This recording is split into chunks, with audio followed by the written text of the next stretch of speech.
For today, we're going to Giana's Mountain Resort here in Bago City, Negros Occidental.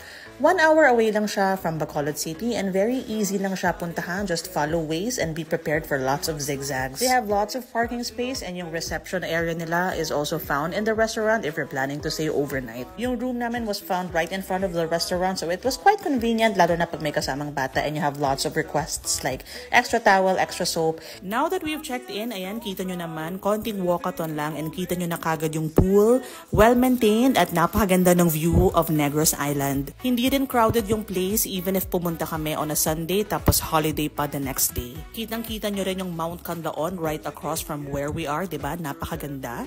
Meron rin silang pa-viewing deck dito that's very safe naman, very secure, so safe for kids and your little ones. And of course, napakaganda talaga ng view and the video does not really do justice sa actual scenery. Marami rin sila ditong mga pa-plants pero they're not for sale. Pero you can try asking for some trimmings. Mababait naman yung mga manong na nagbabantay. And then they have another viewing deck dito sa medyo lower part ng resort. Parang may pa-canopy lang na hindi pa natatapos. Pero okay lang naman, it doesn't really destroy the view.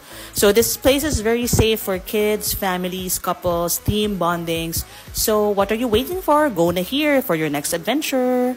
Bye!